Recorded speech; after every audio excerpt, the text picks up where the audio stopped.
मित्रांनो, लग्न झालेल्या बायकांचे असे 5 इशारे मी तुम्हाला सांगणार आहे. जे 5 इशारे जर कोणती पण बाई, कोणती पण भाभी तुम्हाला जर देत असेल ना, तर मित्रांनो समजून जावा की मित्रांनो ती बाई जी तुम्हाला ना असले 5 इशारे तुम्हाला देते, तर तिला ना तुम्ही खूप जास्त आवडता. तिचं तुमच्यावर ना खूप जास्त तुमच्यावर प्रेम आहे. तिला तुम्ही ना जीवापाड तिला तुम्ही आवडता आणि तिला ना तुम्हाला आपला बॉयफ्रेंड तिला बनवायचा आहे आणि तिला ना तुमच्या सोबत तिला झोपायचं आहे. कारण मित्रांनो, बायकांना असले इशारे तेव्हाच एखाद्या पुरुषाला देतात जेव्हा त्यांना ना तो पुरुष त्यांना आवडतो आणि त्या पुरुषासोबत ना त्या बायकांना झोपायचं असतं. तेव्हाच ना एखादी बाई, एखादी भाभी, एखादी वहिनी त्या पुरुषाला ना असले इशारे त्याला द्यायला लागते. कारण त्या बायकांचा उद्देश असा असतो की जर मी असले इशारे त्या पुरुषाला दिले तर तो पुरुष ना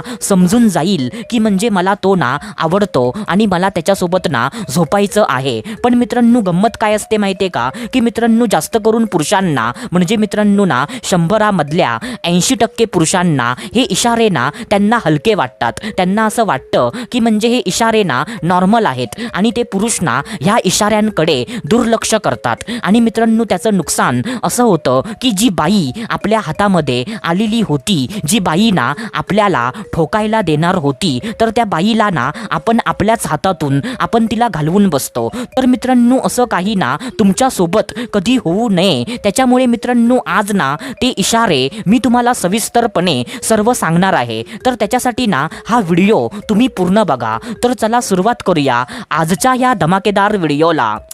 तर मित्रांनो बघा, सर्वात पहिल्यांदा जो पहिला इशारा जो आहे, तर तो पहिला इशारा असा आहे मित्रांनो की मित्रांनो तुमच्याकडे ना कायमचं बघून, तुमच्याकडे बघून हसणं आणि हसताना ना आपल्या केसातून हात फिरवणं. काय बोललो मी? तुमच्याकडे बघून ना कायमचं हसणं आणि हसताना ना आपल्या केसातून आपला हात फिरवणं. आता बघा मित्रांनो, जर एखादी बाई तुमच्याकडे ना कायमचं बघून, तुम्हाला बघून हसते आणि हसताना ना आपल्या केसातून ती हात फिरवते किंवा ती आपल्या केसाची वेणी आपल्या हातामध्ये घेऊन तिच्यासोबत ना खेळायचा प्रयत्न करते, म्हणजे मित्रांनो तुम्हाला ना समजलं असेल की मी तुम्हाला काय बोलतोय. म्हणजे मित्रांनो, जर एखादी बाई ना तुम्हाला बघून कायमचं हसते आणि हसताना ना आपला हात ती आपल्या केसातून फिरवते, तर मित्रांनो त्याचा अर्थ हा असाच असतो की ती बाई ना तुम्हाला असा सिग्नल ती देत आहे की अरे वेड्या, तुला समजत कसं नाही, म्हणजे मला तू आवडतोस, तू फक्त ना जरासा पुढाकार घे,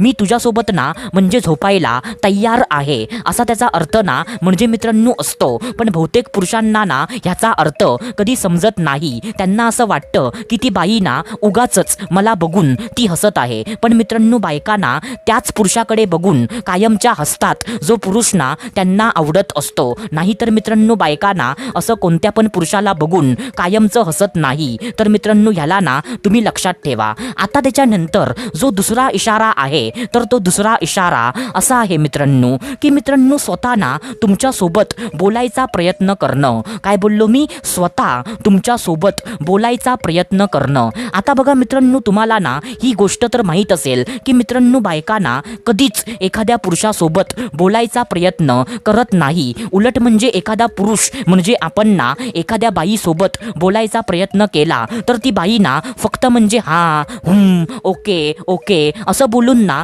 ती बाई आपल्यापासून ना लांब जाण्याचा प्रयत्न करते. पण मित्रांनो, जर तुमच्या आयुष्यात अशी एखादी बाई असेल जी बाई ना स्वतः तुमच्या सोबत बोलायचा प्रयत्न करते, जसं की फॉर एक्झाम्पल कोणती ना कोणती गोष्ट तुम्हाला विचारायला येणं, कोणती ना कोणती गोष्ट तुम्हाला सांगायला येणं, म्हणजे मित्रांनो कधी कधी ना तुम्हालाच असं वाटेल की अरे यार, एवढ्याशा छोट्याशा गोष्टीवरून ही बाई ना माझ्यासोबत का बोलायला आली, असं तुम्हालाच कधीतरी वाटेल. पण त्याचा अर्थ ना असा असतो की तिला तुम्ही खूप जास्त आवडता, तिचं तुमच्यावर ना प्रेम आहे, म्हणून ती ना कोणता बहाणा बनवून तुमच्यासोबत स्वतः बोलायचा प्रयत्न ती करत आहे. तर त्याचा अर्थ ना असा असतो. आता त्याच्यानंतर जो तिसरा इशारा आहे, तर तो तिसरा इशारा असा आहे मित्रांनो की मित्रांनो तुमच्याबद्दल ना चौकशी करणं. काय बोललो मी? तुमच्याबद्दल ना चौकशी करणं. म्हणजे मित्रांनो, जर ती बाई ना तुमच्याकडून मित्रांकडून किंवा तुमच्या मित्रमैत्रिणींकडून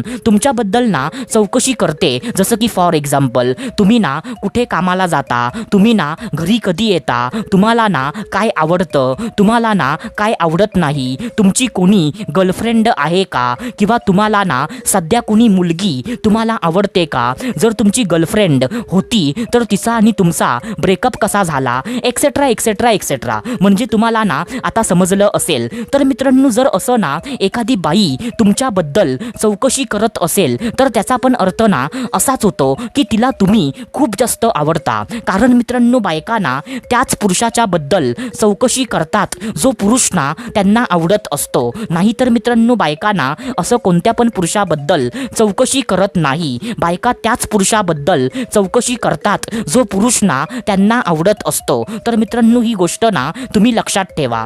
आता त्याच्यानंतर जो चौथा इशारा आहे तर तो चौथा इशारा असा आहे मित्रांनो की मित्रांनो, तुमच्या आवडीनिवडीला जास्त प्राधान्य कायमचं देणं. काय बोललो मी? तुमच्या आवडीनिवडीला जास्त प्राधान्य कायमचं देणं आणि तुमच्या आवडीनिवडीनुसार स्वतःमध्ये ना बदल करणं. आता बघा मित्रांनो, जर एखादी बाई ना तुमच्या आवडीनिवडीला जास्त महत्त्व, जास्त प्राधान्य ती देते आणि तुमच्या आवडीनिवडीनुसार ती ना स्वतःमध्ये बदल करते. जसं की फॉर एक्झाम्पल, ती बाई ना कायमची साडी घालायची, पण तुम्ही एके दिवशी ना तिला असं बोललात की का हो वहिनी, तुम्ही ना कायमची साडी घालता, कधीतरी तुम्ही ना पंजाबी ड्रेस तुम्ही घालून बघा, पंजाबी ड्रेसमध्ये ना तुम्ही एकदम सुंदर दिसाल. तर मित्रांनो, तुम्ही ना फक्त असं बोलल्यावर ती बाई ना उद्या किंवा परवा तुमच्यासमोर ना ती पंजाबी ड्रेस ती घालून येणार. तर मित्रांनो, त्याचा पण अर्थ ना असाच होतो की जर एखादी बाई तुमच्या आवडीनिवडीला प्राधान्य देते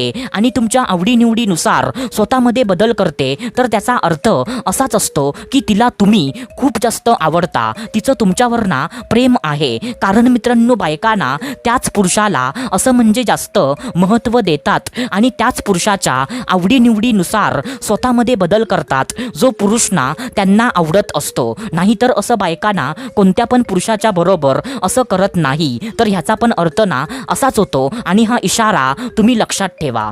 आता त्याच्यानंतर जो पाचवा इशारा जो आहे तर तो पाचवा इशारा असा आहे मित्रांनो की मित्रांनो, ती बाई ना तुमच्यासोबत जेव्हा पण बोलेल ना तेव्हा मित्रांनो, तुमच्यासोबत बोलताना ती कायमचं ना आपल्या नवऱ्याची बुराई करणार आणि तुमचं ना कौतुक करणार. काय बोललो मी? तुमच्यासोबत बोलताना ती आपल्या नवऱ्याचं, आपल्या हजबंडचं ती म्हणजे कायमचं ना बुराई करणार आणि म्हणजे तुमचं ना कौतुक करणार. जसं की फॉर एक्झाम्पल, तुमच्यासोबत बोलताना ना ती आपल्या नवऱ्याला कमी लेखणार की म्हणजे अरे तुला काय सांगू, तो बेवडा ना असाच आहे तसाच आहे, म्हणजे मला तो ना अजिबात आवडत नाही, मला तो घाणघाण शिव्या देतो, माझ्यावर हात उचलतो, कधी काय कामधंदा करत नाही. असं म्हणजे मित्रांनो, तुम्हाला ना समजलं असेल की मित्रांनो, ती ना तुमच्या समोर आपल्या नवऱ्याला ती कमी लेखणार आणि म्हणजे तेव्हाच ना ती तुमचं पण कौतुक करणार की म्हणजे बघ ना, तू किती चांगला आहेस, काश तुझ्यासारखा माझा नवरा असता तर. असं म्हणजे तुम्हाला समजलं असेल.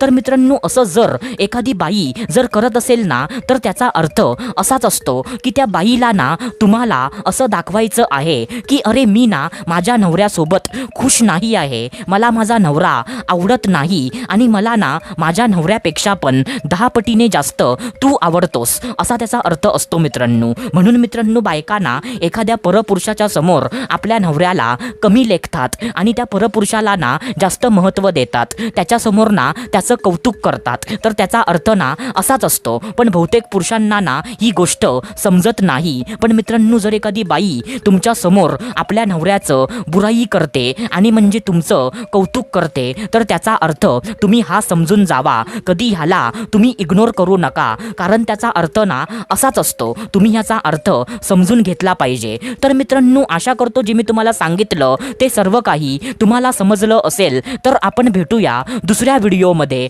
तोपर्यंत धन्यवाद. खुश रहा, हॅप्पी रहा, स्वतःची काळजी घ्या. Love you so much all of you.